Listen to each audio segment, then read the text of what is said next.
Well, Matt, we always catch up, but you are rejuvenated, aren't you? I mean, the definition of a vacation that recharges the batteries, except for, definitely one of those I was telling Jared off air before we started recording, one of those that immediately when you're there having that vacation, living that island life, you start contemplating, how can we move here? What kind of jobs can we find to line this up and bring the kids down here and make this our life? Because it was just, it was as perfect of a vacation as it can be. I mean, incredible weather, and Barbados is just a super welcoming, easily accessible because, they speak English. They have the Barbadian dollar, but they use the US dollar, so all that stuff. There wasn't like the language barrier. There wasn't all that stuff to deal with. And it was just, the people are very, very welcoming. Beaches are amazing. Food is amazing. The rum punch is amazing. And it was an incredible 5 days. Now tell me a little history of Barbados. Now, just pops into my mind. I didn't do any research on it, but are they known for back in the day voodoo stuff? Is that Barbados, or am I way offline? I don't think so. You mean like New Orleans type of voodoo kind stuff? of like that. Yeah. Not that I know of. I mean, they used to be affiliated with the UK. It was a British colony. Now they're an independent country.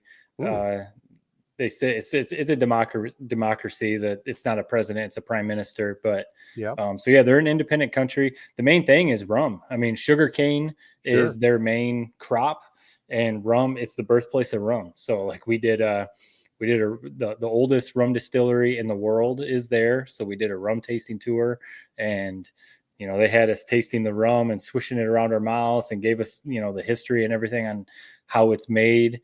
A lot of the stuff there, they grow and make it all right there in Barbados because they want everything to be authentic, the food and the goods and the rum, of course. So it's just a super interesting culture. And it's one of those that you don't hear a whole lot about. When we booked this trip, we kind of wanted to do something different. Sure. You could always go to St. Charles or, obviously Bahamas or some of those other places, which is fine. All those places are great, but we were like, let's try to do something a little different. And my wife, Barbados popped into her head, and we started looking around and did it. So we rented a car so we could drive around the island. We drove like 200 miles trying to hit all the coasts and see as much of the island as we can. You drive on the other side of the road and like on the right side of the car. So that was definitely a little bit of a learning curve, figuring that out. Cause you're so used to driving like we do here in America, when you have to like do everything opposite. It was kind of strange for a little bit. Had to be bizarre. I mean, I've always thought about that. Yeah, because like we're used to like turning right into the right lane, but that now turning right, you're going across the traffic, and turning left is into the left lane. So that was a little bit of a learning curve, but I got it down because we had this cool little Suzuki. It was called a Suzuki Jimny. You just kind of zip around the island and you're going all over the place. So no, I mean, speaking of the rum punch, I mean it's one of those experiences in a culture and with the people and the island that was intoxicating. Speaking of the rum, you're there and you just feel like we missed our kids, of course, but my wife and it was just, again, it was an intoxicating experience. So it was amazing. I can imagine it's somewhat similar to like Mackinac Island. This is my little small comparison, I guess, is when you're there, and this is even compared to other vacation spots. Like when you're on Mackinac Island, everybody there is either working or is there on vacation. Really, 90% of the people there are on vacation. And it's probably the same thing in Barbados, maybe even twice as much so. It's like that vibe, you can't deny it. It's in the air. And I can imagine it was like that. Did you have any caribou Lou to tie a knot on last pot? Did not have any caribou Lou. It's funny. I did think about that at one point when we were at a bar and they were playing like a bunch of old hits and stuff. And I thought about that last week when you brought that up. Did not have caribou Lou.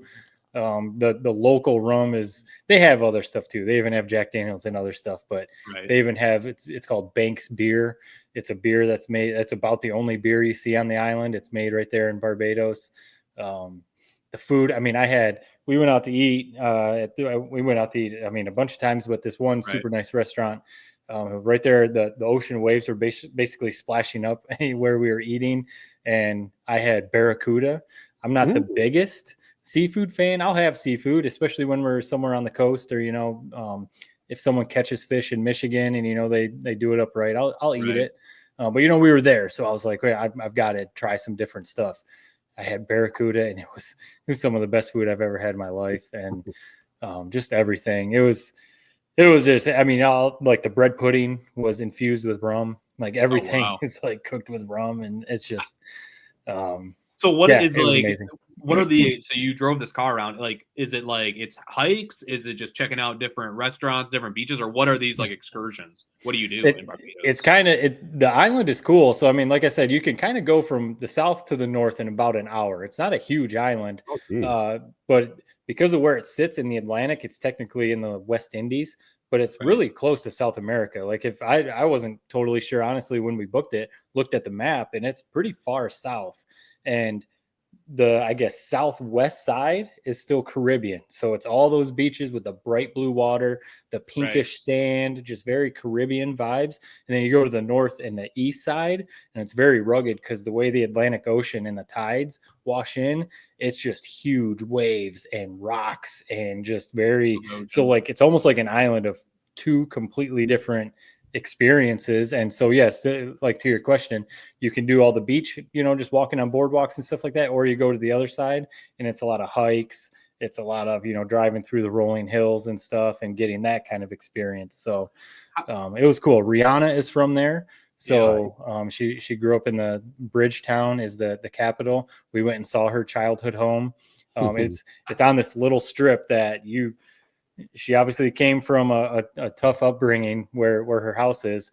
And she talks about it, but she's a national hero there now because of all the money and everything she's done for the island. But her childhood home is clearly, she probably put some money into it. It's an Airbnb now. I guess you can go there and stay at Rihanna's childhood home.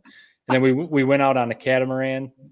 Friday morning, we went on a catamaran cruise, and they showed us her house that's now right there on the ocean, and it's just this huge, obviously amazing mansion or whatever. That's where she stays when she comes to the island. So no, we did snorkeling, seeing sea turtles and stingrays and shipwrecks, and it was just, you're not in the real world when you're on a vacation like that.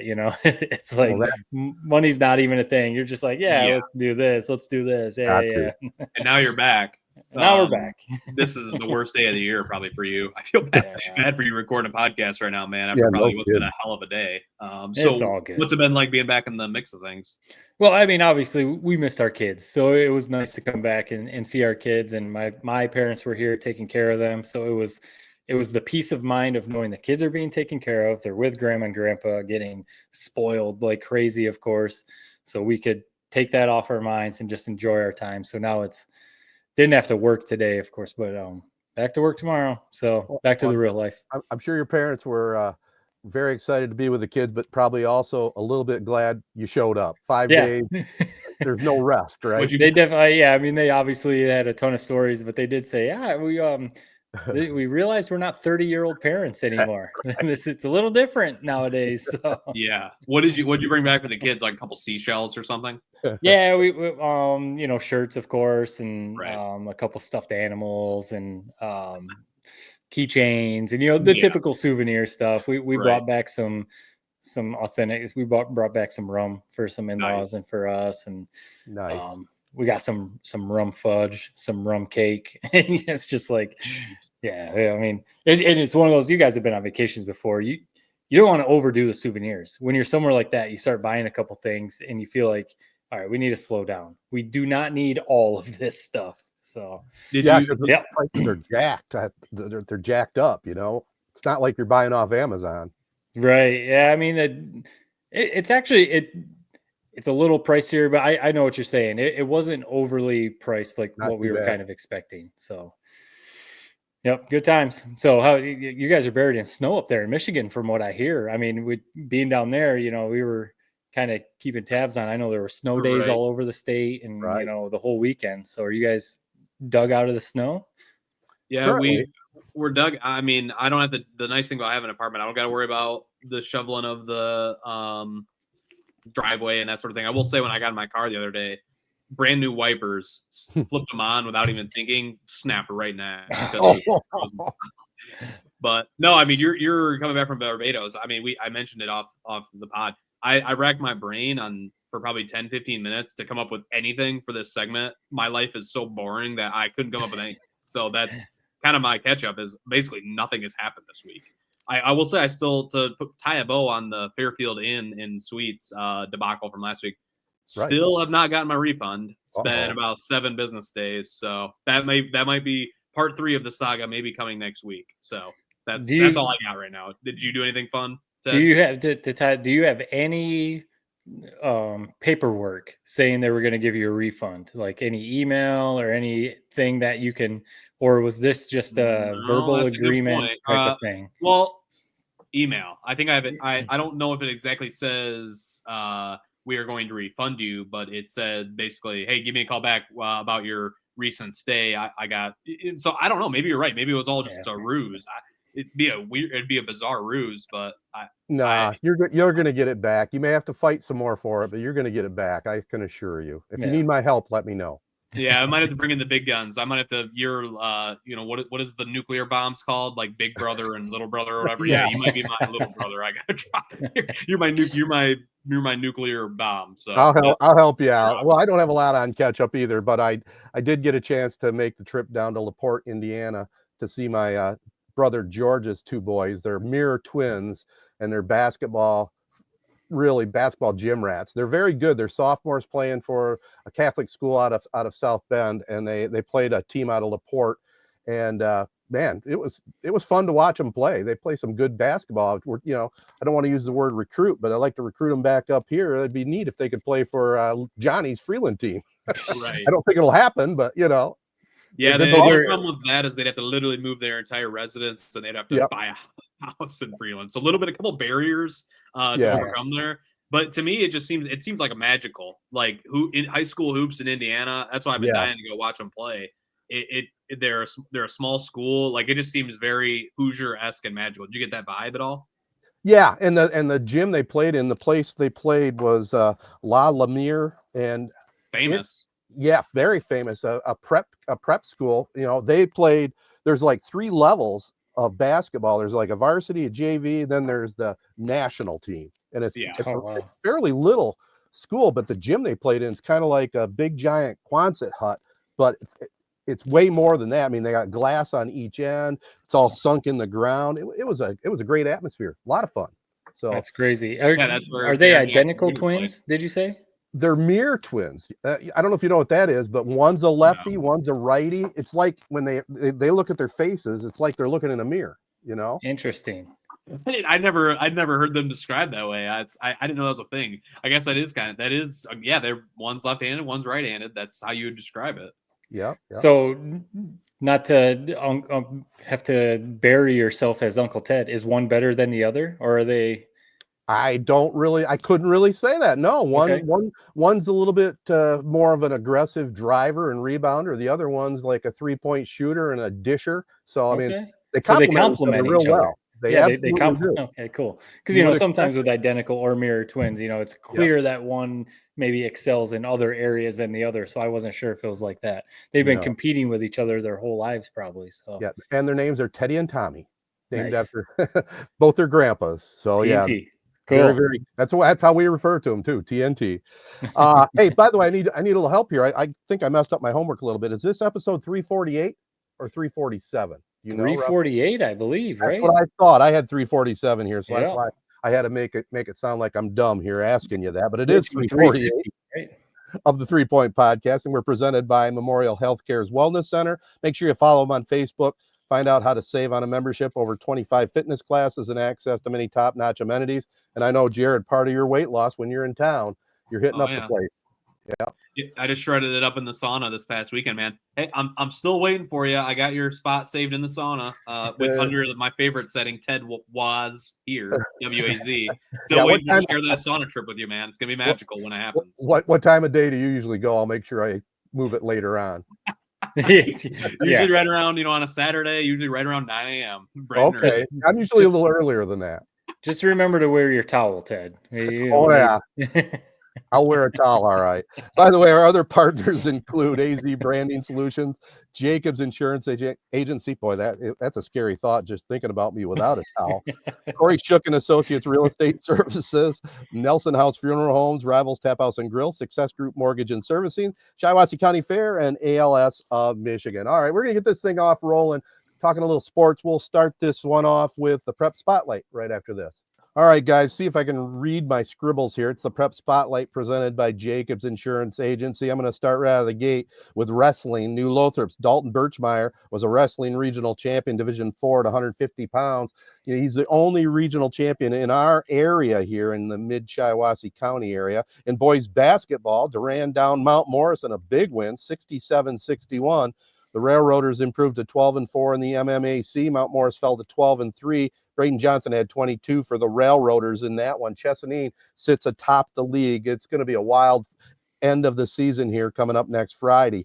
New Lothrop down Byron, 55-41. Brady Coleman, 23. It was Perry over Potterville, 54-51. DJ Jinks, who went over 1,000 points, he had 23 in that one.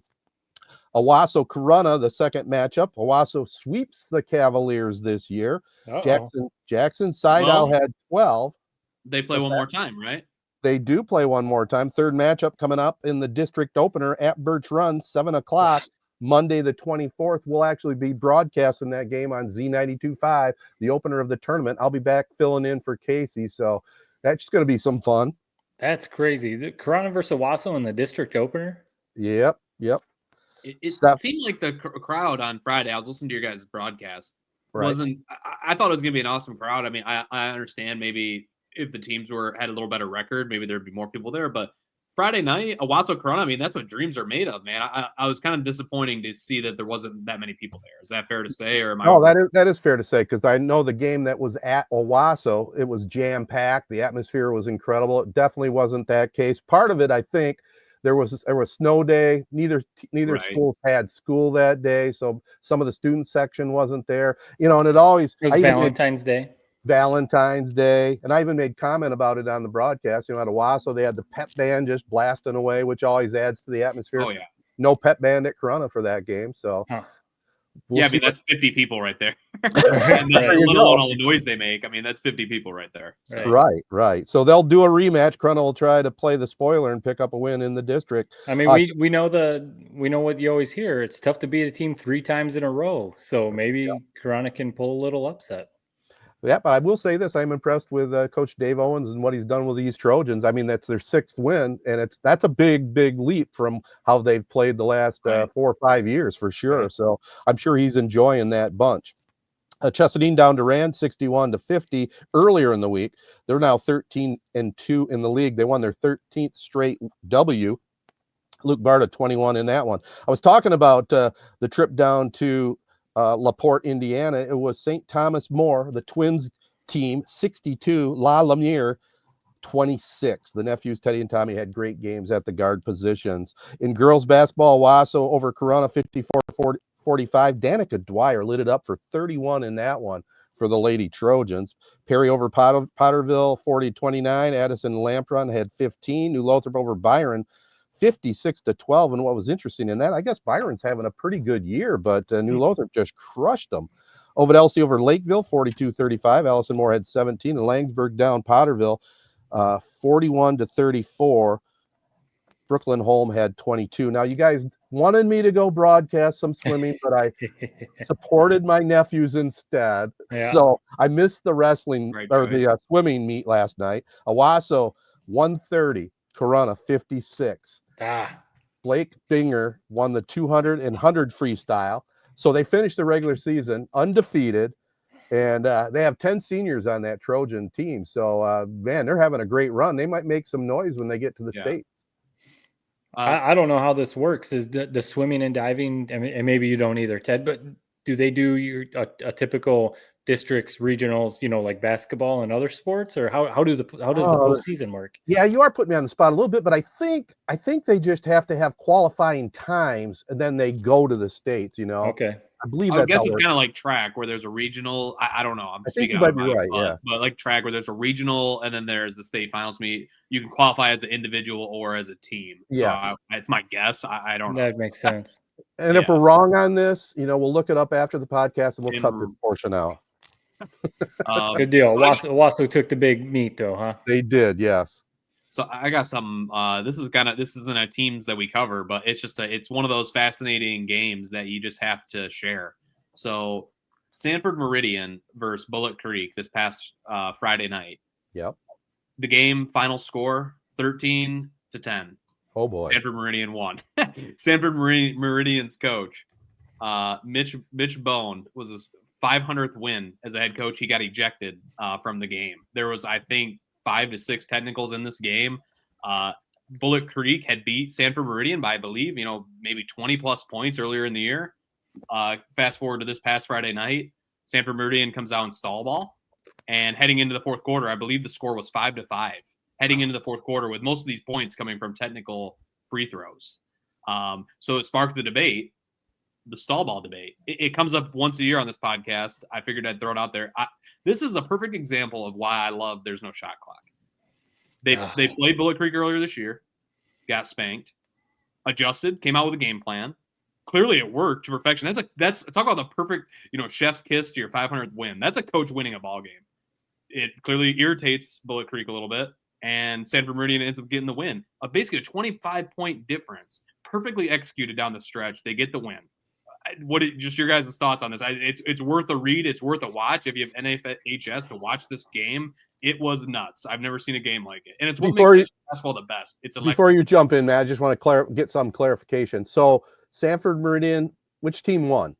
So Sanford Meridian pulled the upset after losing to Bullet Creek by 20 earlier in the year. And their coach got their 500th win? Wow. And he got ejected in this game. So I guess technically, who knows if that even accounts, if that even goes for the 500th win or not. I don't know. Is that an official win if he got ejected? Go ahead. I'm so against the stall ball. Again, even though we used to run delay, way back in the day, Jared, your dad would have us run delay sometimes if we could just, run the clock out on some teams. But that just takes away from the competition. And I understand a final score of 13-10, unless the teams are just really bad, unless it's a run and gun and they're just not making baskets. But it goes both ways. Like I've said before, anyone that's listening to the podcast, they've heard me. The team holding the ball, I can't stand it. But the defensive team just staring at them, letting them run the clock out, it's bad on them too. Like I feel like there's no way I would just let a team sit there and hold the ball and run the clock out. But what do I know? It takes away from the spirit of competition to me. I'm not a big fan of it at all, but I understand what Jared's saying on this one. It's kind of a unique situation.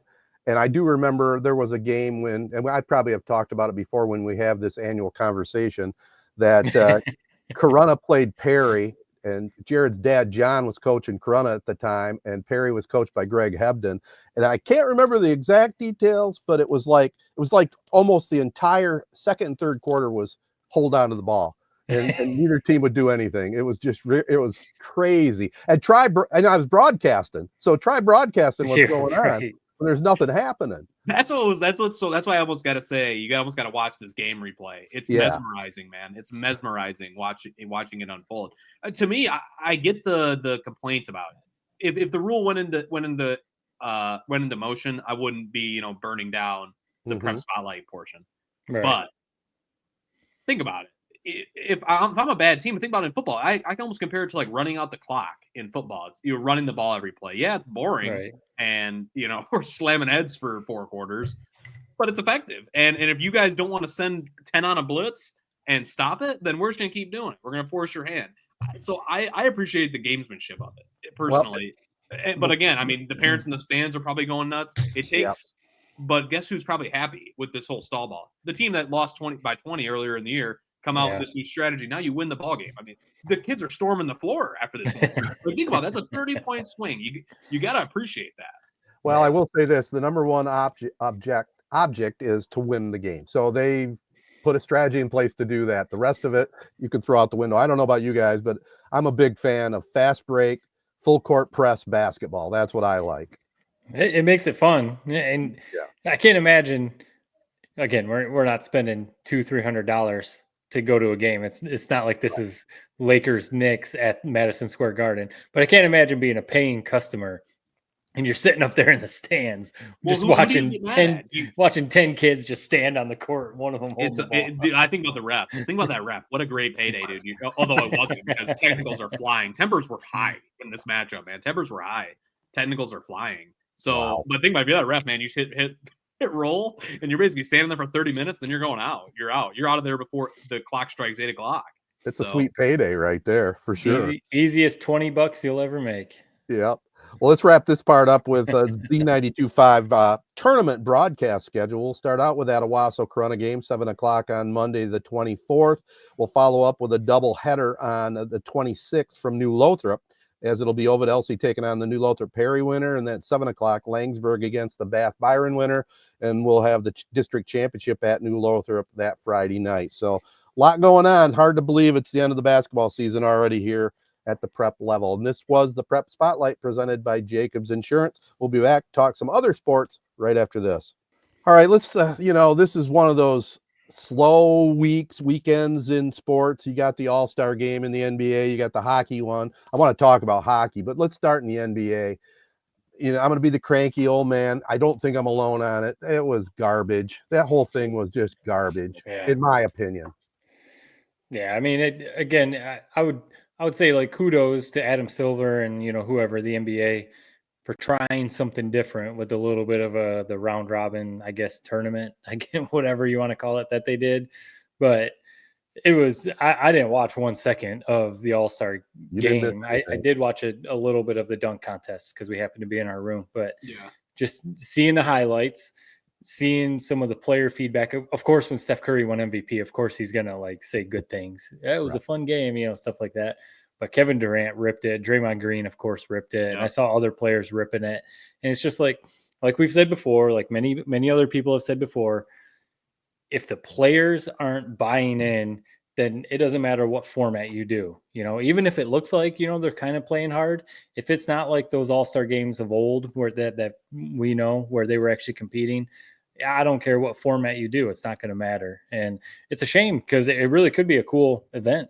The All-Star game used to be really fun, and it's just not anymore. And if the players don't care, why do the fans care? Right. Yeah, Draymond nailed it. I mean, he has his finger on the pulse of these players. And that was the first red alarm. Like, I hadn't heard much from players about the new format, but an hour before this game's about to start, he's ripping it to shreds, saying how it basically took all the, aura around the All-Stars all taking the same court away by letting these rising stars in. I never thought of it that way, but it is a great point. Sunday night. So I saw someone, not to cut you off here, I saw someone say Dalton Connect, who, is with the Lakers or whatever, but he was on the Rising Stars. They said he was almost the star of the game.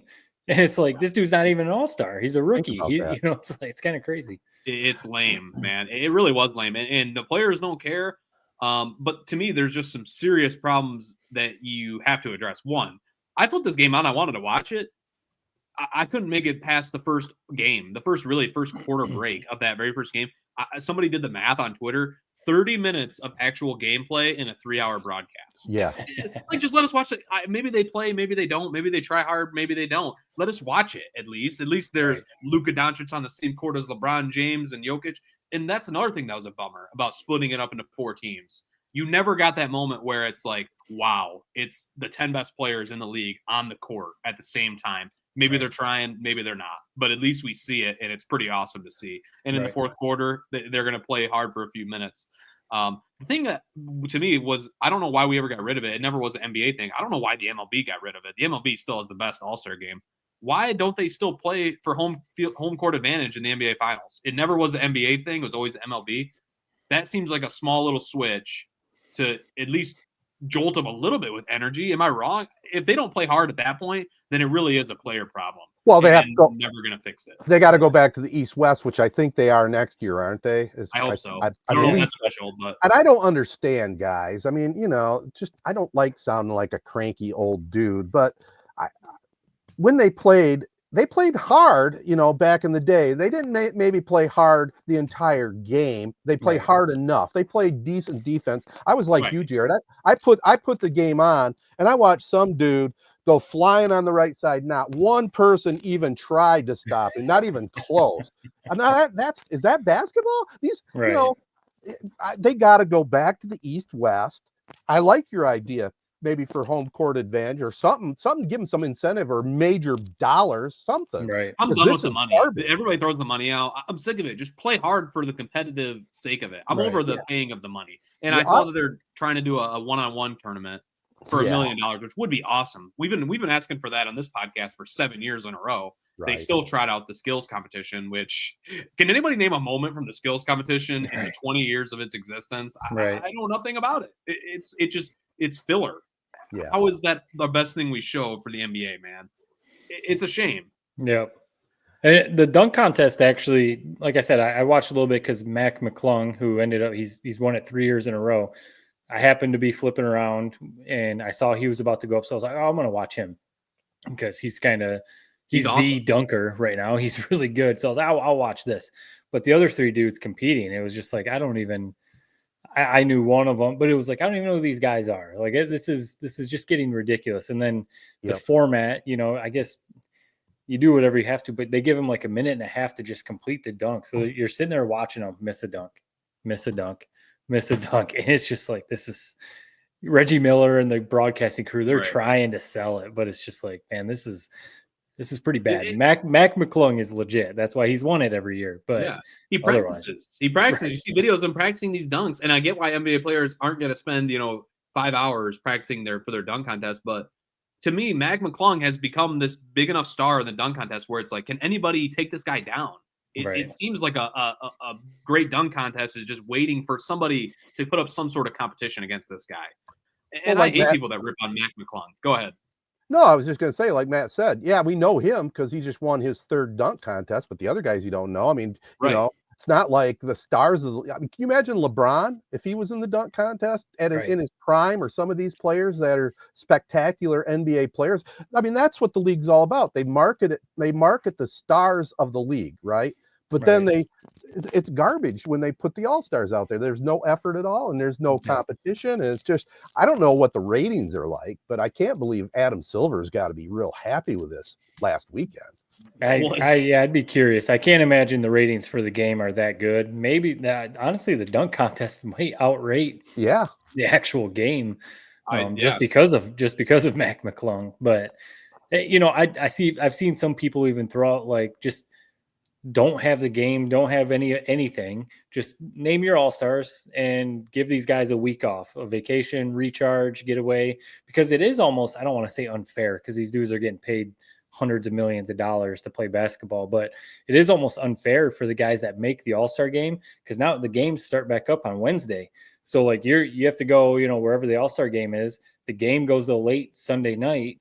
You might get like 1 day off, maybe 2 days, depending on when your team's next game is, to go see your family or, whatever, get 2 days off. And then you're right back to the season. So you almost penalize the guys that make the all-star game because they don't get any sort of break, especially these guys like Durant and Curry, LeBron, who are making all-star runs, Olympics. They're in the all-star game every year, playoff runs.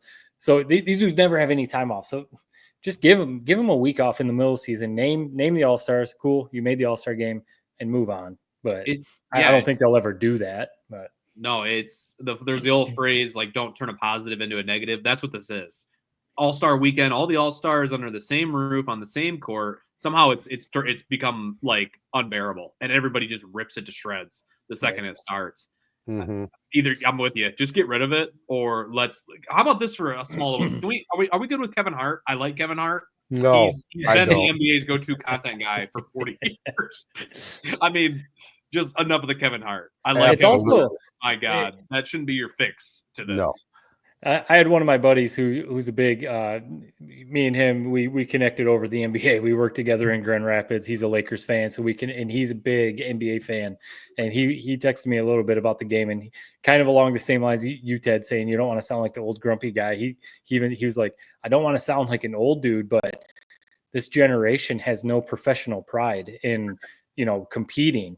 And, I was like, you're not wrong, because, and it's not taking a shot at Jared, your generation, or the younger generation, but it's like, those old games when Michael Jordan was the older dude in the All-Star game and Kobe was coming in, Oh, Jordan didn't want to get showed up by Kobe, so he's going to compete. Yeah, they might clown around and, play around a little bit, but, the older guys, so like the Stephs, the LeBrons, the KDs, that generation, they don't want to get shown up by the younger guys in the All-Star game.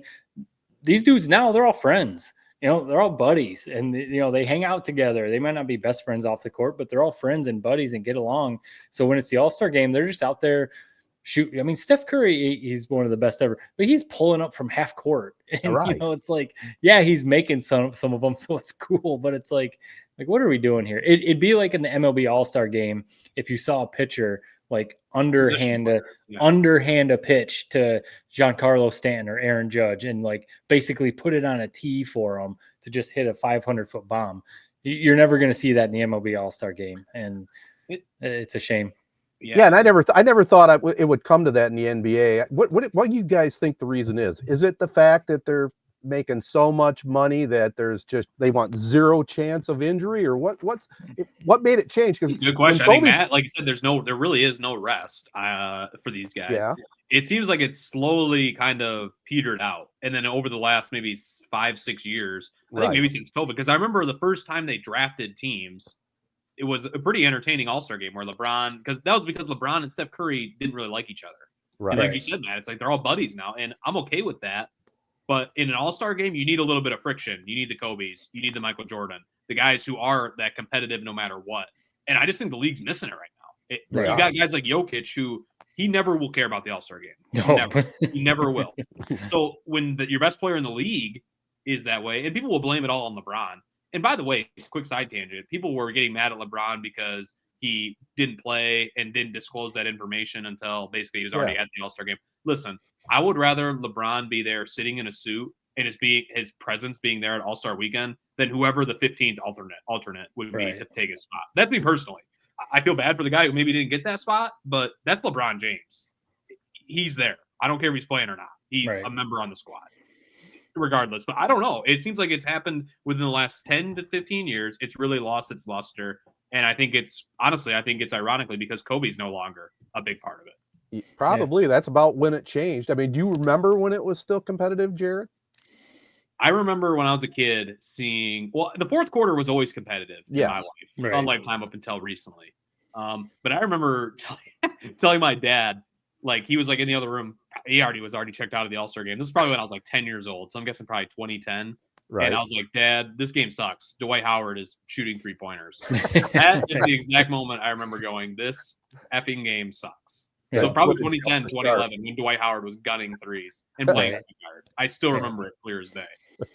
Yeah, there's been some sprinkles here and there of maybe when LeBron and the guys lock in the fourth quarter, but overall it's definitely lost its luster. So I don't know what they're gonna do, and it comes down to the players. Adam Silver can do all he wants, put home court advantage on it, but it's gonna come down to the players actually playing. So now the good news is it's the All-Star break, a little over halfway through the season. The Pistons are 29-26. They're 6th in the East. I mean, it's got to be a little bit of electricity down there at FanDuel, right? I mean, you got the Pistons playing well and the Red Wings. I'll talk about that in a second too. But Pistons, they're becoming a little bit of the talk of the NBA right now. It's awesome. It's making me fall back in love with watching the NBA. Honestly, it's a fun team. They love being around each other. I got one little thing Pistons related that's been bothering me really for my entire life. And I've been waiting for a time to bring it up. Why not now? We don't got a lot to say on the Pistons. So I'm just going to tee it off. You guys tell me what you think. So I've been watching this documentary about the USA Olympic team from this past Olympics. Geez, I can't speak. And it's awesome. It's on Netflix. They talk about the Dream Team, of course. There's always that 10-minute little Dream Team homage that we have to do. You know who skates by with the whole Isaiah Thomas thing every time? Chuck Daly. Yeah. Why is Chuck Daly? If anybody should be villain number one, I think it's him. This is Isaiah's head coach. They've fought blood, sweat, and tears for years. You're the head coach of the Dream Team. Okay, so what? MJ says, hey, I don't want Isaiah. That's MJ's prerogative. You're head coach of the damn Detroit Pistons. And you say, yep, well, sorry, man. You just didn't meet the criteria. So I'm going to go coach this team in Barcelona, become a legend. And you're my guy. I've always had your back. I'm not having your back anymore. Tell me what I'm missing about this story. how did this guy just do that? And Pistons fans didn't say boo about it. Hold your thought there for a second, Matt, because I just wanted to pat myself on the back. I brought this up probably a year or so ago. And I agree. I can't even agree with you more. Chuck Daly showed no balls whatsoever. He should have said, look, I'm picking whoever I want. If you don't want to play, too bad, or I'm out of here. I agree with you, man. He sucked it up, and I was pissed at Daly the whole time. I really was. Yeah, it's probably one of those situations where, like, if that was happening in today's day and age with Twitter and, you know, social media and everything, Pistons fans would have been very vocal about why the hell is Chuck Daly not putting. You could even make an argument that Joe Dumars maybe should have been on that team. I mean, he would have been low on the totem pole, but like, no, Isaiah Thomas was the most ridiculous thing ever on that. He was arguably the best point guard in the league at that time. And yeah, I mean, it was always that Chuck Daly, he was just worried about the chemistry. What all it was he was giving in. He didn't want to upset MJ. I mean, that's all it really was. He didn't want to piss off Michael Jordan. It's obvious. Everyone knows Michael Jordan and Isaiah didn't like each other at the time. But it's also, you know, it's Chuck Daly, but it's also some of the other players. Why didn't Magic Johnson? Why didn't Charles Barkley? Why didn't some of the other players stand up and be like, hey, man, you and Isaiah might not get along. We need this dude on the team. He's one of the best players in the league. Obviously, the team was stacked still. Well, but, you know, in the NBA back in those days, as you know, it was no love fest like it is now. Right. They did not like each other, and it was very competitive. But especially Isaiah being on the Bad Boys. No one liked the Bad Boys. Nobody liked Isaiah. Nope. So it is kind of crazy. I'll be curious in Tedertainment. I don't want you to ruin too much of that documentary because I'm excited to watch that. But the Isaiah thing, I'm curious what the long term, because like he obviously ironed things out with Magic Johnson and some of the other guys like that or whatever. But I think there will always be that chip on the shoulder or whatever with the Dream Team thing. Yeah. The Pistons, though, I think honestly they're one of those teams that I don't think they're going to win the East because, you know, the Celtics and some other teams, the Knicks and the Bucks are still up there even, and, you know, Pistons are kind of on the lower tier of that, but they could make some noise. They have an all-star in Cade Cunningham. They could really make some noise depending on that first round matchup. Yep, absolutely right. Well, go Pistons, and you know we're talking about the all-star game. The NHL, boy, they know how to do it.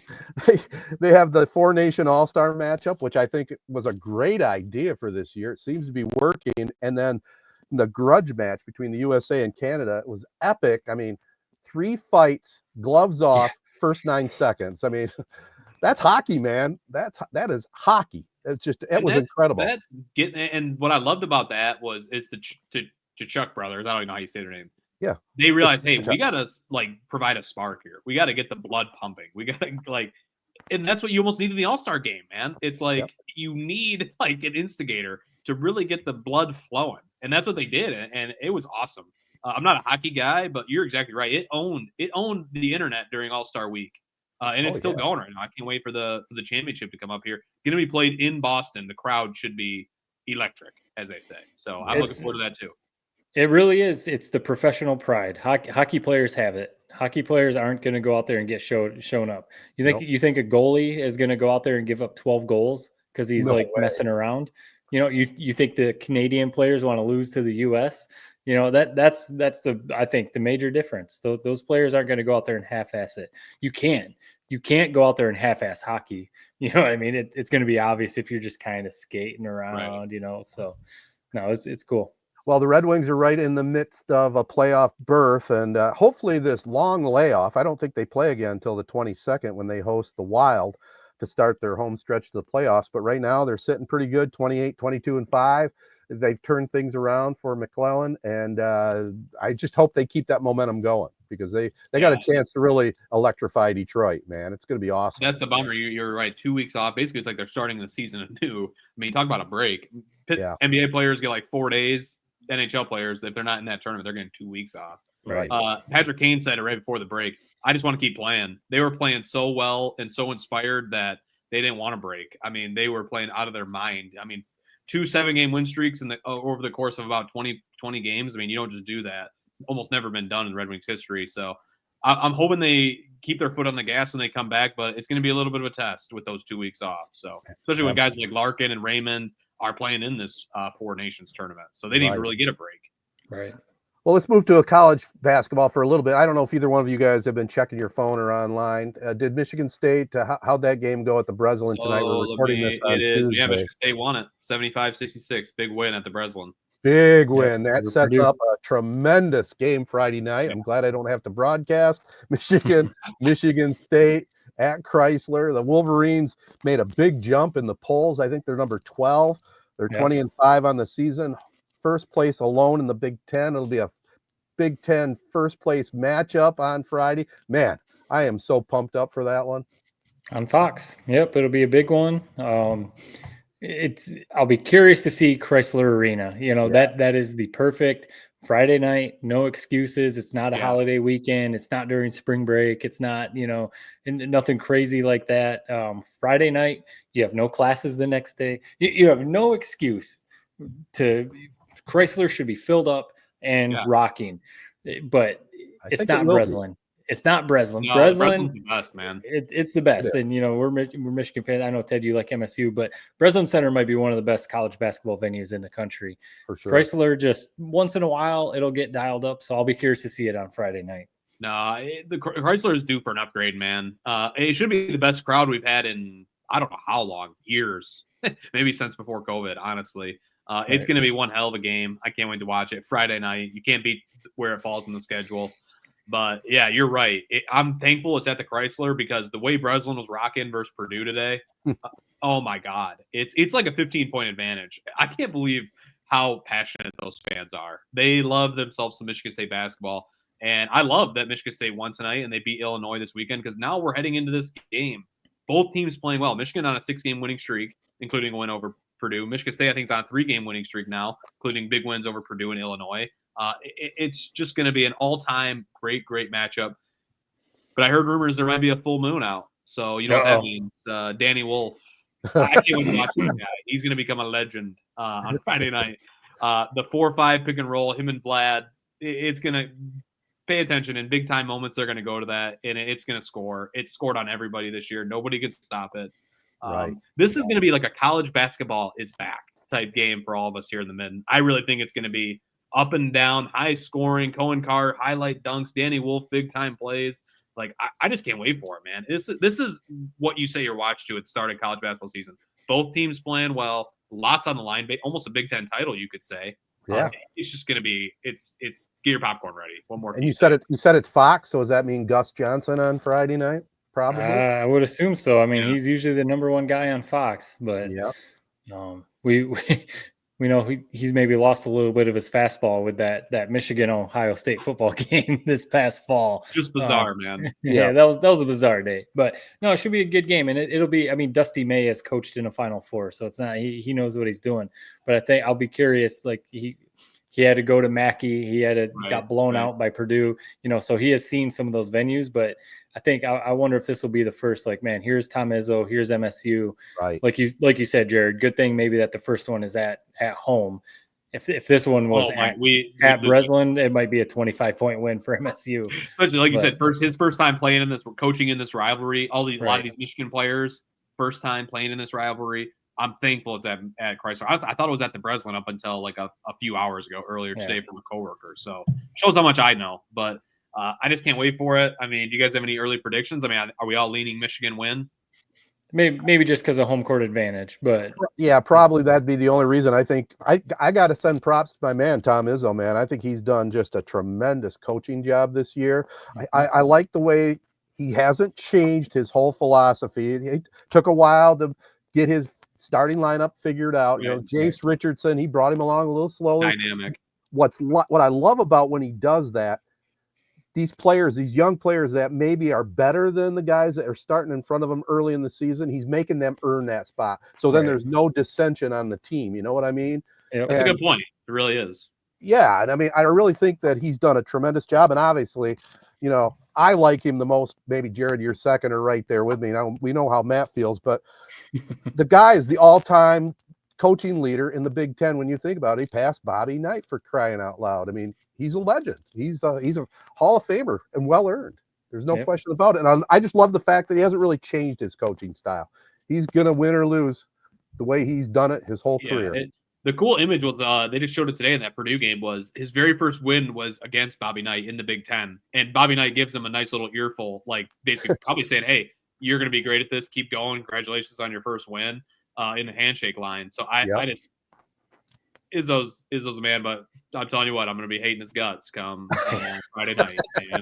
He's going to have no answer for Danny Wolf. He's going to have no answer for the Wolf man. So. You definitely have to appreciate that he hasn't. I mean, most good coaches they don't give in to changing their ways. Yeah, because otherwise that you wouldn't be a good coach. You know what I mean? Yeah, you have to maybe adjust to maybe modern play styles or certain things, the transfer portal. We've talked about recruiting, maybe. Right, recruiting and stuff like that. But Izzo is who he is.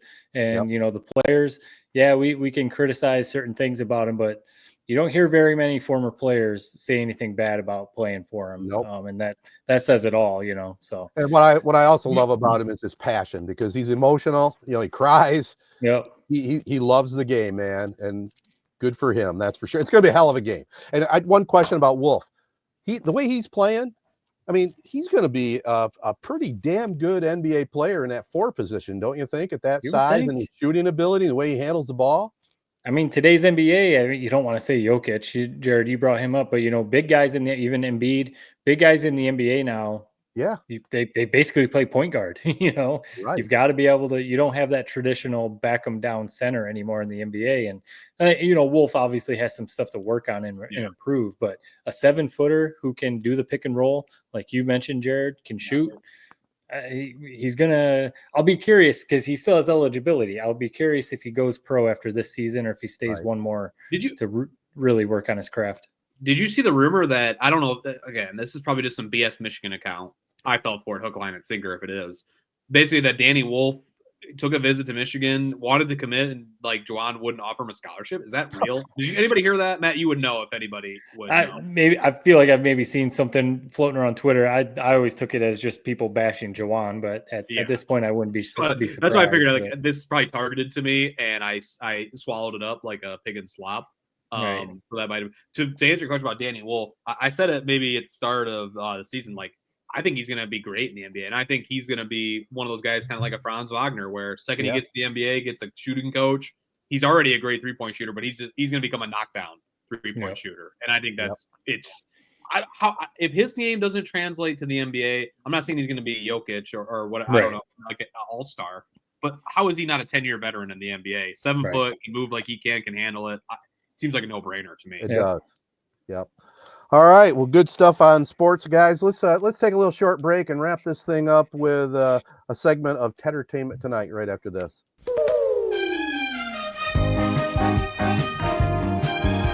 All right, guys. I've been on the Saturday Night Live train since the inception back in October of 1975.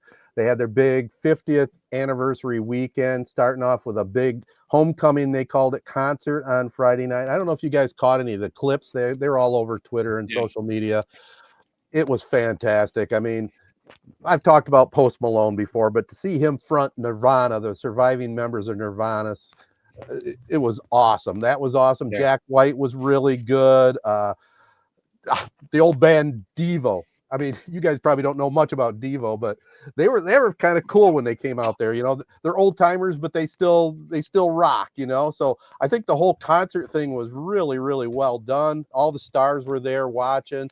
It was a great presentation to start off the weekend, and then the anniversary celebration on Sunday night. I mean, maybe a little bit could have had a few more clips from the history of the show, but I think the way they put it together with all the people that have been on the show that are still alive and still participate at times, I thought it was well done, and it was a good salute to Lorne Michaels and a great way to wrap up 50 years of Saturday Night Live. And I got to throw this out there for one of our biggest fans, Craig. Nick Jonas made an appearance there too, so that's for you, Craig. But it was cool. It was cool. I did see the clip of Post Malone doing some Nirvana songs. That was really cool. I saw Adam Sandler's song, giving tribute to a bunch of people. That was very cool. Yeah, I saw a couple other little clips, but yeah, it looked very well done. You knew it would be really well done, and I was like, man, this is right up Ted's alley. Oh, was there? I saw maybe was it Dan Aykroyd, Bill Hader were kind of the big names of people that maybe were omitted or didn't attend. Was there any of your favorites from SNL past that you're like, hey, this guy didn't get much screen time or wasn't even involved at all? Both those guys were the big, not show up. I don't know why Aykroyd wasn't there. I heard Hader when he was even on the show. He was a nervous wreck. He puked in a basket before every episode that he was on. So I don't know if it had something to do with that. Probably. Yeah, but I did miss Aykroyd and Chevy Chase. I mean, the guy he's got some weird stuff going on. I don't know if it's dementia or what, but he's kind of turned into a real mean dude. He was there, but they didn't really give him any airtime, which surprised me. Bill Murray's thing talking about the Weekend Update anchors, that was pretty good, I guess. And most of the stuff was pretty good. I really think Meryl Streep stole the show when she did her sketch with Kate McKinnon. It was hilarious. She's never hosted or anything, right? Never been on the show, right?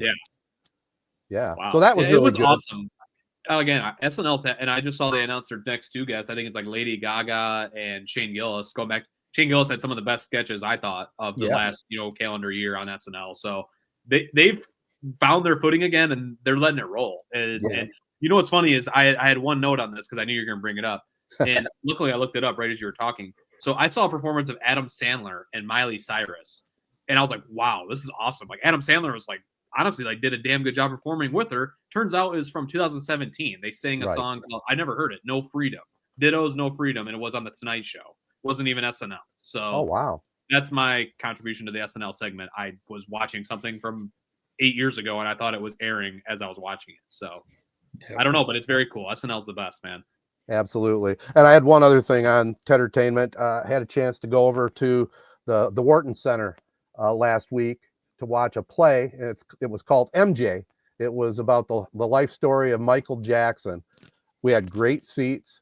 We love to go over to the Wharton Center for certain shows. It's a really, they do a great production. It's the traveling Broadway cast, that go all over the place.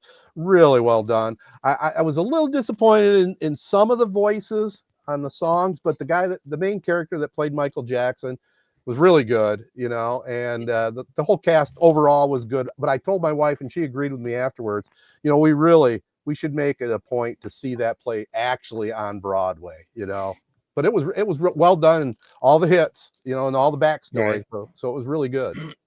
That's cool. Including like some of the negative stuff as well. Like, no. That's to say, to me, MJ, Matt, you were kind of you lived right in the heyday of the MJ kind of taking a weird left turn. As a kid, I was like terrified of him. I like literally, it was hard for me to even see him on TV. Like he just is a kind of a scary figure at the end. Right. Hard for me to separate that about a Broadway play about his life. It just, I don't know. How did they really thread that needle where they just don't address it? I mean, it's his life. Well, that's the back half of his life. Yeah, what they did is they basically showed him as a young kid, with the Jackson 5. They had a couple of actors that played him at the younger ages, and they played it all the way up till basically his final tour before all the allegations, and then when he died. So it was like the tour before that, it was kind of a redemption tour. So they didn't get into all the lawsuit stuff. I mean, you can only do so much in a play. They did kind of sugarcoat past, and who wants to see that anyway? If you're going to get entertained. But when I look back at Michael Jackson, I mean, he's one of the all-time greats without a doubt as an entertainer. I mean, the amount of hits that he has and like timeless hits that he has is just almost never ending. And a lot of that stuff is still allegations, right? So, I mean, it is kind of like, how do you really dip into it when you don't, I guess, know the truth, or, nothing's really been proven. So that's kind of tough. Did he, in your life, so I'm guessing you went through the bulk of this stuff when you were high school, college, did people turn on him, or are you just like, hey, this guy's still got banger music and like I'm still loving listening to it? What was that like? I think kind of like what I said before, if it was going on in today, I mean, and Michael Jackson is the star of stars, so it was still headlines everywhere. Ted, you definitely remember it was all over the news and stuff, but social media wasn't a thing. If something like that happened nowadays, I mean, he would have been buried. I mean, obviously the diehard fans maybe wouldn't have turned on him, but really, I mean, so for like a lot of people growing up in Corona, Michigan, you only heard the news if you happened to watch it. Otherwise, maybe you just got the headlines and you still just you listen to the music like you normally did. I don't know. Right. Maybe that was my experience. Maybe other people have different experiences. Ted, you were older, so I don't know if you, and that's part of it too. I maybe didn't even really understand everything that was going on. Right. You know what I mean? Yeah, I think, I mean, I was a fan all the way up till when all this stuff happened in court and all, all the allegations. But by that point, I was a guy that was watching the news and catching that stuff on Right. CNN. So, it did taint it up. It definitely tainted it a bit. I think the way they covered it in the play was they did paint a picture of his dad being really mean and kind of caused a lot of that stuff. So that they did cover that part. So, but it was well done. It was well worth going out. It's nice to go out on a date and go to something like a live play. So it's well done. The Wharton Center really gets some good productions over there as well. For sure. You guys have anything at all? I mean, did you see any dancers on the beach or anything, Matt? Well, speaking of Michael Jackson, I wasn't going to bring this up, but you did. So we went to this fish market. There's every Friday night. There's this fish fry. It's basically a street party. We went down in this little area in Barbados, and they have a stage and performers, live music. And there was a Michael Jackson impersonator that night that we went there, and he wasn't singing. They were playing the music, and he was like lip syncing and then dancing. Oh, all right. I know at first when they started playing the music, my wife and I were like, "Holy, he's amazing! He sounds exactly like him." And then we started listening a little more. We're like, "Oh, okay, this isn't him actually singing." But it was really entertaining. What era? Like I'm guessing he Thriller jacket. Yeah, kind of like with all the hits. He played like I don't know 6 or 7 songs. It was all the hits, but it was cool because it got the crowd into it and stuff like that. So that was fun. Yeah, but Jared. Go ahead, Ted. I was just going to say the live production they did of Thriller was really, really well done, and we had great seats. Like I said, we sat in the 6th row, so it was really nice. Yeah, the shows with that kind of music, it's hard not to get into. He has so many hits. Yeah, you just kind of sometimes forget about him. But Jared, you brought up the Dream Team documentary. I know there's 2 of them right now that just came out. The one We Beat the Team. It's about the that one came out already too. That came out either today or yesterday, so it's out. But for anyone that doesn't know the story, it's about the 92 Dream Team. They got together, and speaking of Chuck Daly, there's a lot of rumors and stuff. So I'll be curious to watch this one. But there was a group of basically college stars that were the scrimmage team for the Dream Team, and the first scrimmage ever by the Dream Team, this college team beat them. And it was like Anthony Hardaway and Chris Webber and a bunch of those younger guys that didn't quite make the Dream Team. So a lot of really good players, of course.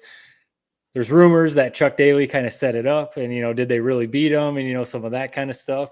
So I'll be curious to watch that one. But then there's the other one, that Court of Gold that you're talking about the 2024 Olympic team over there in Paris. So you guys know I've mentioned I love anything that has to do with USA basketball.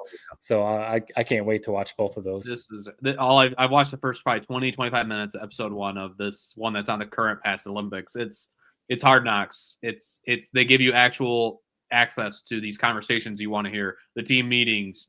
Just in the first 20 minutes, I'm hearing Steve Kerr talk to Anthony Edwards about how if he really wants to take the next step, it's got to be in rebounding, and how it's everything you asked for. I saw a clip of Serbia's locker room when Kevin Durant was lighting them up, and they're like screaming at each other about this one guy who was guarding Kevin Durant. Like the coach is calling him out, like, maybe I should have put somebody else on this guy because you're just not doing it. We are covering this guy like a ghost. It's awesome, and I'm still just starting it, so I'll have a full review next week. But I'm telling you, it's the access that we've always dreamed of, and they've done it. Like there's sometimes where you get the quote unquote access. Like I think about Full Swing, the golf one. It's like, what is this crap? It's like not even really access. It's dressed up editing and like a million media members talking about it.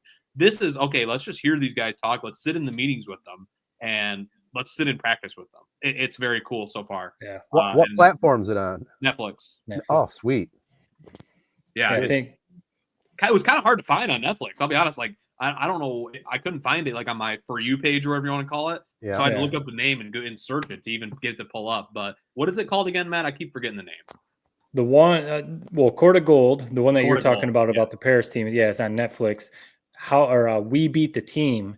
I'm 99% sure. I'm double checking. Is on Max. I got both, so I'm in business. Yeah, it is. It's on Max. So we currently don't have the Max subscription, so I'll have to re-up for a month or something to watch that. But knock out a couple other things. But yeah, anything Dream Team USA basketball content, I love it because I saw a clip today from the Court of Gold, the Paris team of Kevin Durant.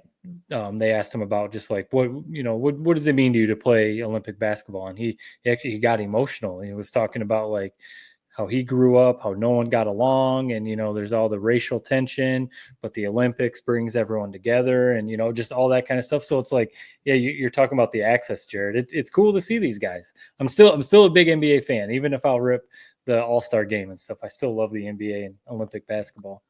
Well, I'll wrap it up with this. I did get a chance to finally finish up the Kobe 3-parter on CNN. It was awesome. It was really well done.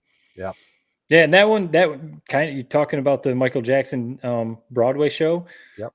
That they didn't leave out any details of Kobe's, the bad part of his career. I guess they went into it and even made it sound like, because when people die, sometimes obviously tragic. It's almost like, how do we cover this? Right. We don't, as the guy is going into his, afterlife, we don't want to bash him. But this was a big part of his career and his life. So, you can't ignore it. So I think they covered it pretty fair, didn't you? Yeah, I do too. Yeah. Yeah.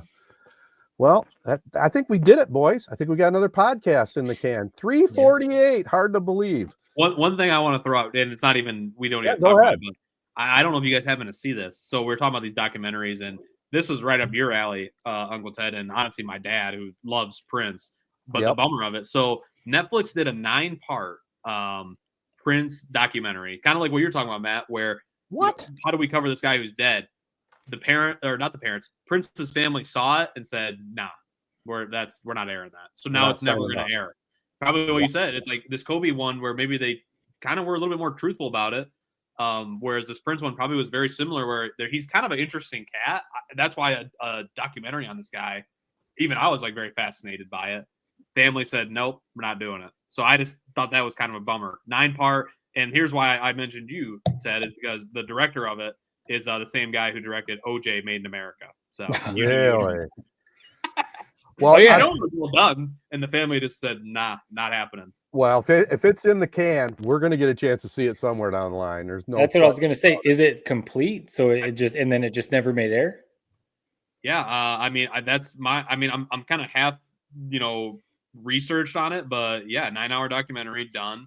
Was about to release and it's been canceled. Ezra Edelman directed it. Well, at some point you would think that's going to leak somewhere. Got to. Yeah, if it's already complete and edited and put together, yeah, it's going to be tough. Speaking of OJ, there's a new that new OJ one. Yeah. American Manhunt, I think is what it's called, and it's got some new interviews apparently. Have you watched it? I will be checking it out. I haven't seen it yet. No, but I guarantee I will be watching that one. I was gonna crap on that, but ironically, a podcast I was listening to, a guy brought it up, and he's like, "You know what? I know everything about this OJ stuff, but there's actually some new stuff in this that I never." So I guess we still need new content on it, man. But so I can't say nothing. There's new content for OJ to keep you satiated until we get another one in a calendar year. So, it's never going to end. Well, it can't now because OJ's not around, but it's never going to end until it is admitted that he did it. And then maybe the documentaries will end, and maybe that'll never happen. But you guys got it. Is it like the mystery behind it, or that seems like we all pretty much are like, yeah, he did it, right? Like, or is that how these documentaries portray it? It's like still like, oh, did he do it? Didn't he do it? Like, I don't know. I don't know what that question even was. There's no question he did it in my mind, but he didn't get convicted of it, so that's the gray area. He did get convicted in civil court, though. Right. So, all right, well, that'll never go away. Yeah. Neither will this podcast as long as we're up on above ground. We appreciate all our sponsors. especially Memorial Healthcare's Wellness Center. Don't forget to follow them on Facebook. Find out how to save big bucks on their memberships. Also, our other great partners, AZee Branding Solutions, Jacobs Insurance Agency, Kori Shook and Associates Real Estate Services, Nelson House Funeral Homes, Rivals Taphouse and Grille, Success Group Mortgage and Servicing, Shiawassee County Fair, and ALS of Michigan.